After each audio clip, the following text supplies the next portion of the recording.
back in the same place tonight, and another trip tomorrow. Thanks for watching. We're on our way again. Quite a nice morning so far. The forecast says rain later. We'll see. First stop, we've just pulled up. We weren't planning on pulling up here, but there's a stone circle. Blakely Ray stone circle. We think it's Bronze Age, but there's a question mark on that. 15 stones, did it say?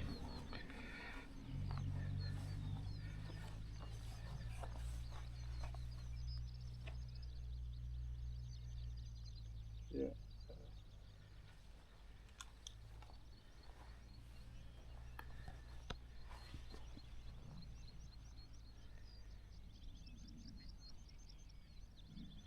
It's about 15-metre diameter. 1, 2, 3, 4, 5, 6, 7, 8, 9, 10, 11 stones I see, with a small one in the middle. Or maybe some, no, I'm not counting these small ones either.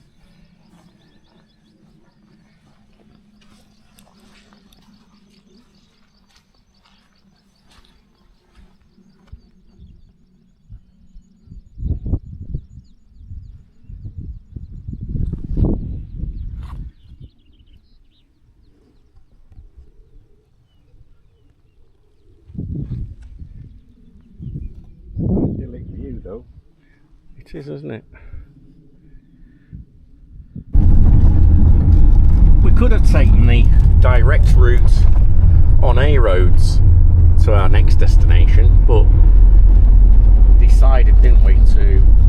Yeah, we could have gone back to the main road and through Egremont and back down, but this was the slightly longer, it's only a couple of miles longer, country route, and it's taken us up over the fells. We'd have missed that stone circle, and we've got some really nice views and lots of herdies.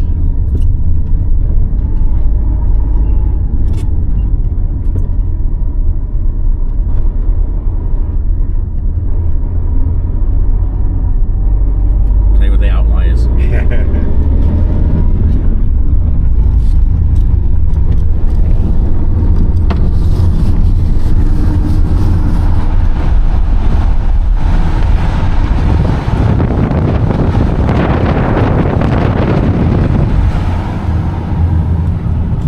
Just over there, in the distance, you'll see some chimneys, stacks. That's Sellafield.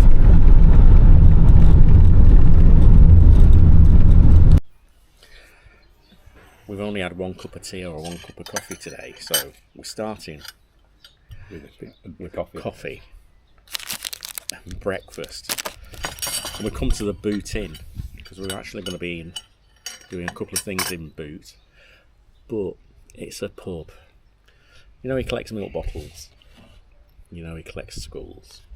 He also collects beer mats. Oh, well, there's a story in the Keith. There is another story. I had thousands of beer mats from when I was a student, all boxed up, out of the way. And when we moved house, Daryl was, "Why are you needing these? Why do we just get rid?" And he had a tantrum. I did. I just picked them up and put them in the skip. And then found out that they're valuable. They were worth quite a lot of money. Because they were all from 25 years old, plus, yes. So he's never listened to me since about anything.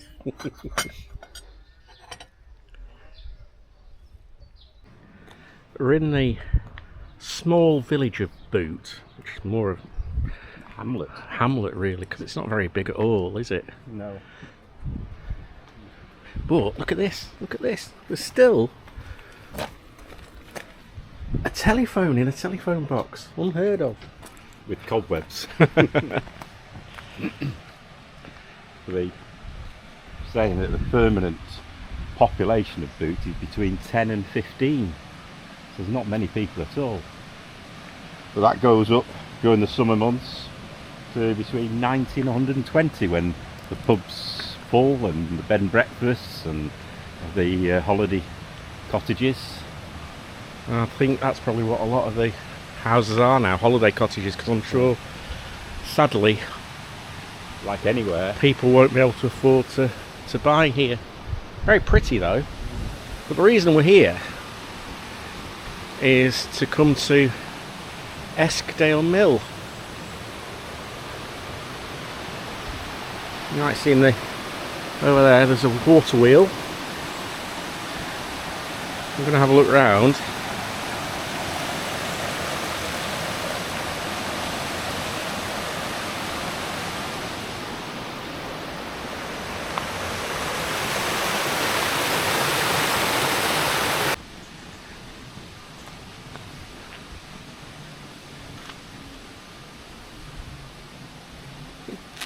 Yeah. Yeah.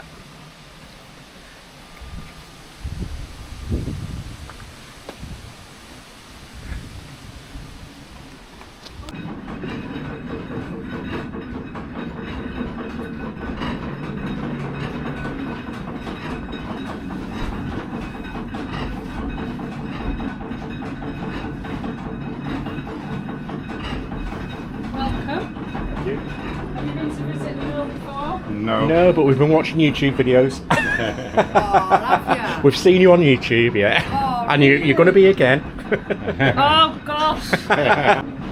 So this is the start of your visit in here. This room will give you a really good introduction to the story of the mill, its role, its specific history, why it's here and how it worked.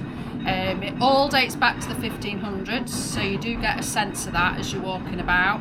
We've got quite modern exhibitions, it's very hands-on with lots of activities, so there's something for everybody. There's 2 rooms upstairs for you to explore, and then downstairs you get to see the cogs and the wheels, and then you follow it through outside again. Go round to the back and you get to see the water wheels.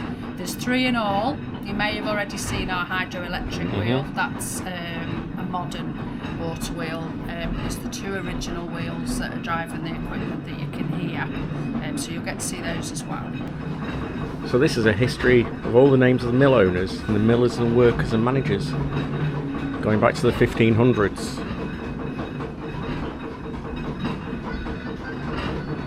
Right up to the present owners, which are a small charity, Eskdale Mill and Heritage Trust owners.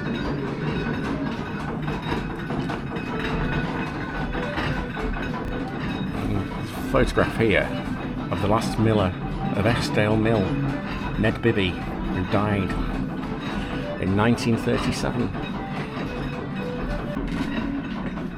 I was saying about Edward Bibby, who was known affectionately as Ned to the grown-ups and Miller to local youngsters. And he loved music and playing his melodeon. And he was known as the local dancing master, and he taught Eskdale youngsters to dance in the old-fashioned way.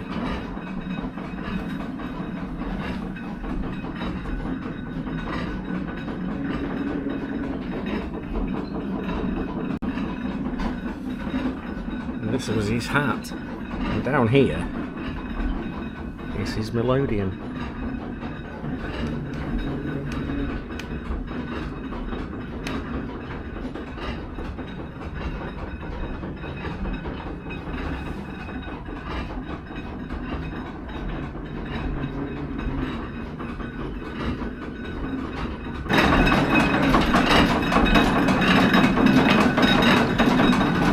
And this is the beating heart of the mill, where the dried grain came for grinding between the great millstones.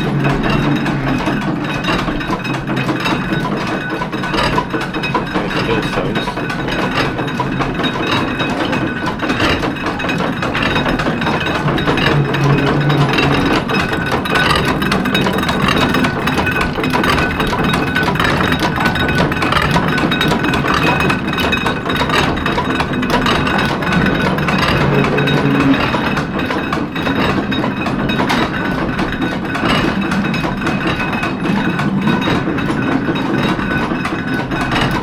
millstones at Eskdale Mill are 1.5 metres or 5 feet across. The millstones come from certain quarries and there are only a few suppliers.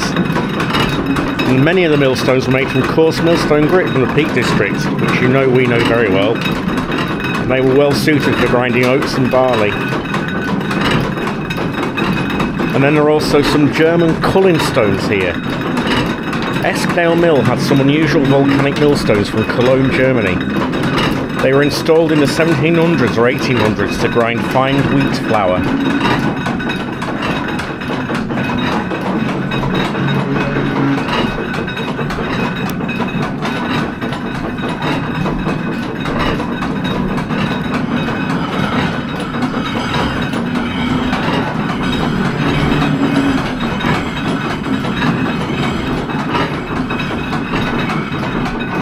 Quite hard work doing it like that.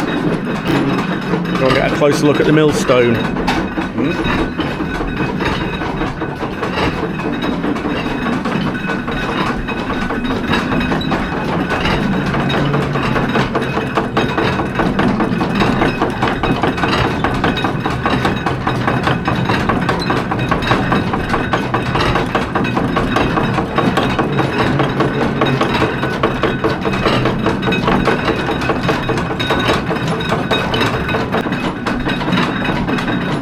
You see this bit, when we get to a quieter bit, we'll tell you another story, another of Keith's tales.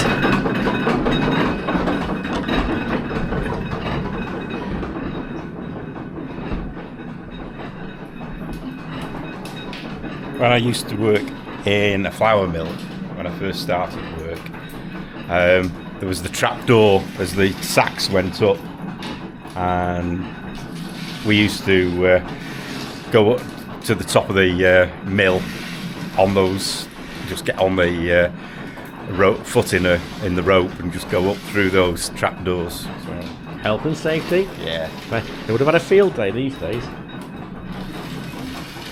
The local farmers brought their oats to our mill for grinding. The crop had to be dried out in this room before heading out for milling.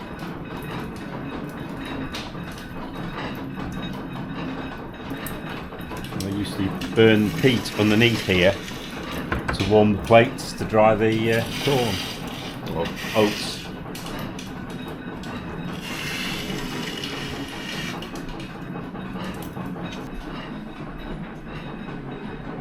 This big box, trunk, is a kist, K-I-S-T. And the miller safely stored sacks of milled oatmeal and flour in this large oak chest.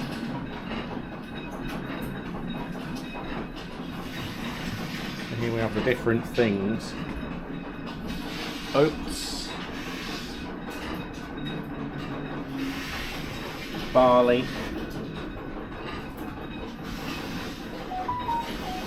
and wheat. So the grain was dried here, then shoveled down the chute into the other floor.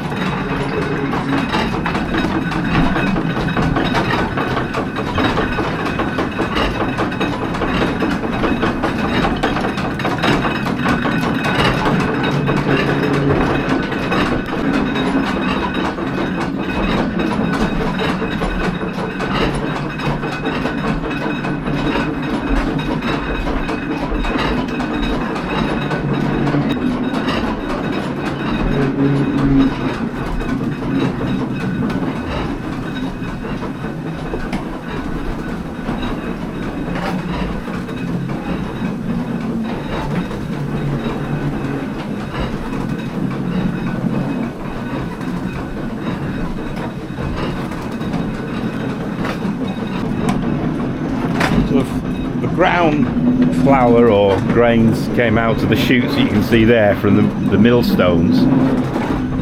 Depending on how coarse or fine the grinding was, that coarse stuff went straight into bags, the finer stuff went up, and you can just see here the pockets that can come out of this chute and go back up into the top floor, back into that sifting. that shaking sieve, and then it come back down and be bagged in that one there, or from that one there. Here there's a barley stove, so this would have been for grinding the barley.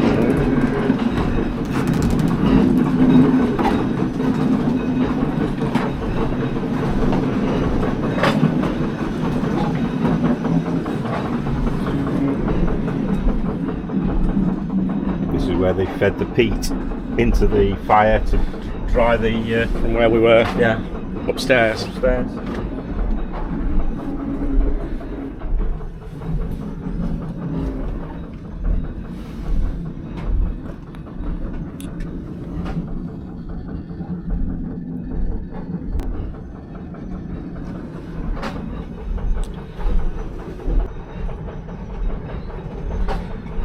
Coming out of the oven, you start looking round. There are some engravings in some of the stones. M. Tyson, 1819.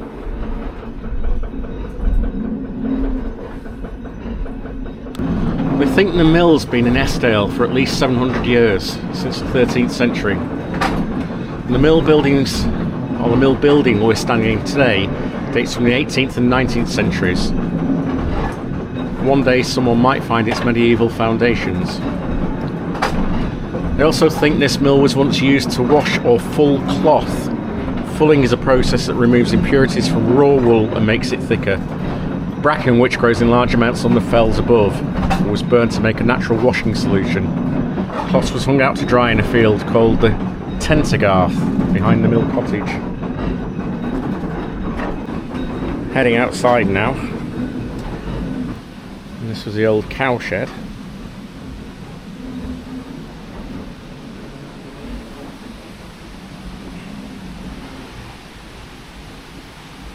And the stable.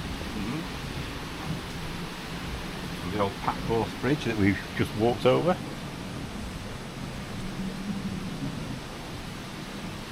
The bridge was built in the 1700s. And at that time it was usual to see as many as 20 laden pack ponies passing through the village of Boot as they wound their way between Whitehaven and Kendal.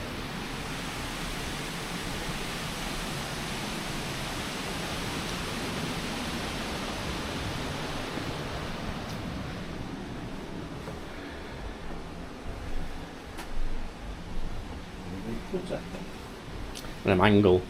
When I was a kid, I was allowed to do the mangling, but only the hankies.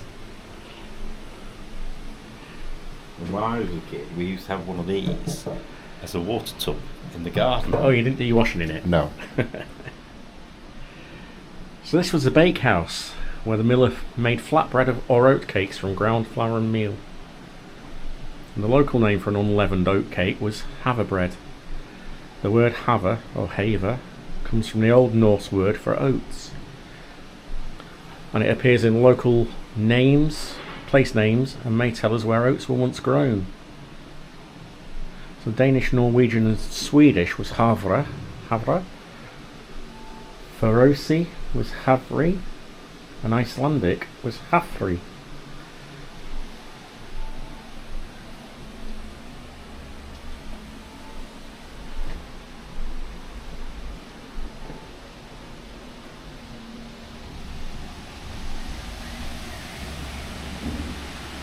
We've got some of these at home, haven't we? Yeah. Some of the old butter pats. And now we're heading to the water wheels.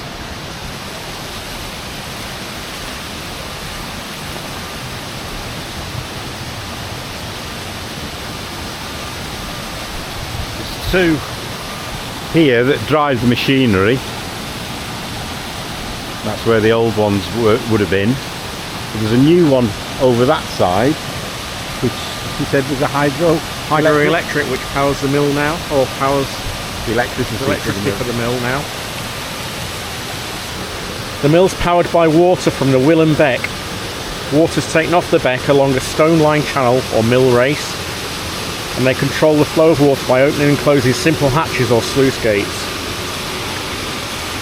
The water wheels are built to last, but they aren't indestructible. In 1737, Edward Stanley of Dalegarth Hall, owner of the mill, agreed that our miller, Edward Hartley, could take a good ash tree and sufficient oak wood to make a new mill wheel. Mill machinery often broke down and needed repairs, and skilled millwrights, men who could repair wheels and other machinery, were once in great demand. And there are still millwrights, because she was saying, wasn't she, the lady, that One of the people that restored this mill is staying locally in the pub. I presume I don't know whether he's just doing some routine maintenance or what, but they spent a lot of time lovingly restoring it. Yeah.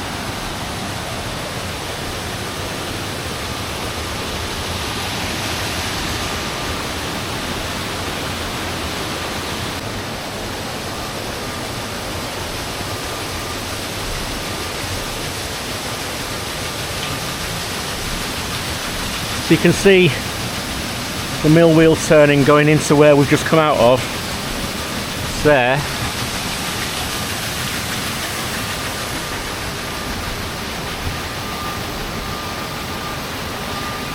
This hydroelectric wheel was put in 2017, and it says powers the electricity to the mill, but also generates an income from the national grid because it feeds into the national grid. Oh, right. So when the mill stopped working in the 1930s, Hannah Dawson, the last mill owner's daughter, put a generator to the mill wheels and produced her own back in the 30s. Wow.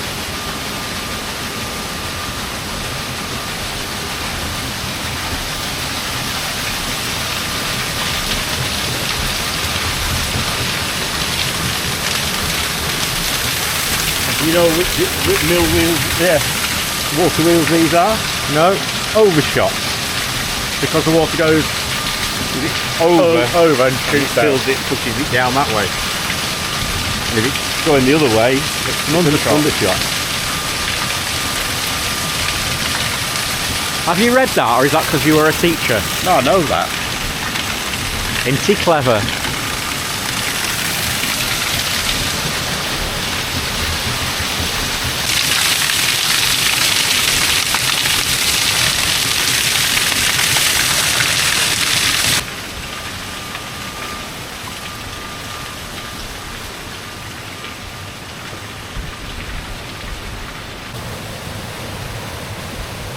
This is the race that's feeding the hydroelectric wheel.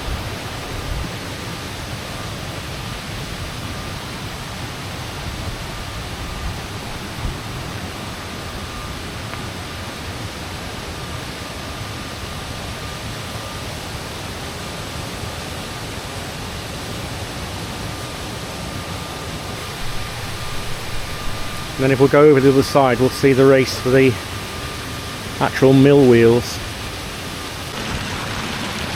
which are just here.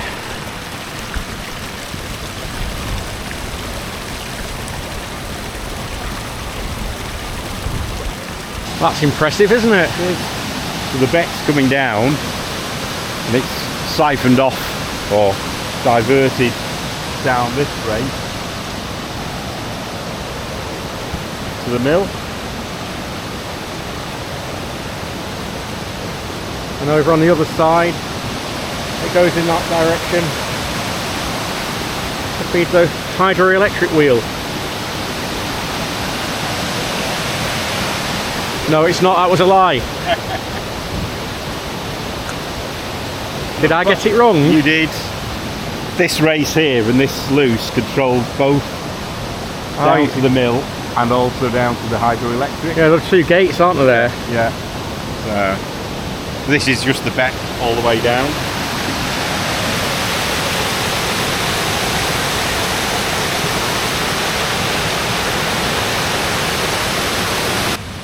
It says, press the red button.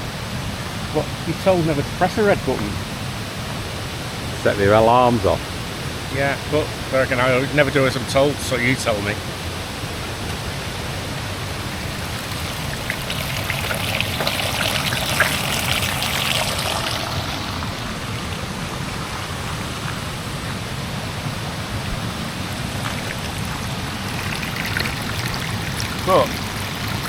it's going too fast. So open the other sluice up there. It's overshooting the this wheel.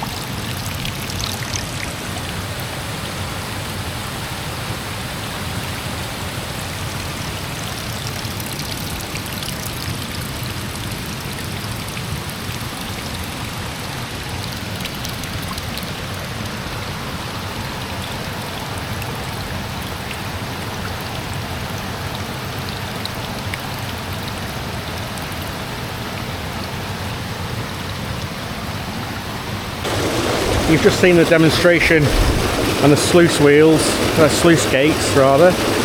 Here are the real things.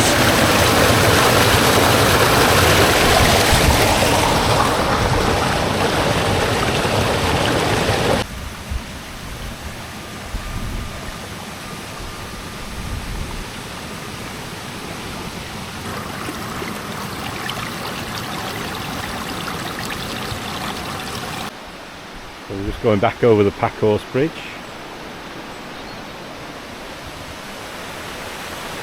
Over the Welland, is it? Welland Beck. Back into the hamlet. You can't call it a village really, can you? Not with so few people. During the 19th century there was some mining of hematite iron ore at a number of sites around Boot, including at Nabgill above the village, Bangarth just to the west, and Guilforce on the other side. It was these mines that led to the initial construction of the railway, which at that time terminated in this village, and was linked to the mines by branches or inclines, but yields proved to be disappointing and all the mines had closed by 1912.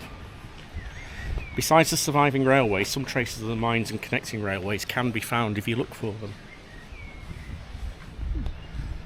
But unfortunately, as with most places, there is a little bit of sadness, because Boot became, in 2010, June 2010, so 14 years ago now, became the centre of a search after a shooting spree in Cumbria.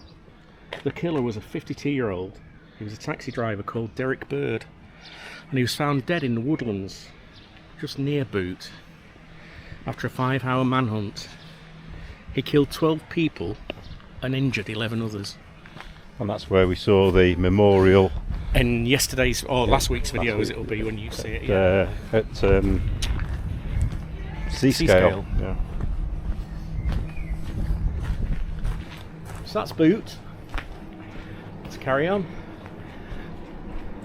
And there is a bit of blue sky up there. A little bit.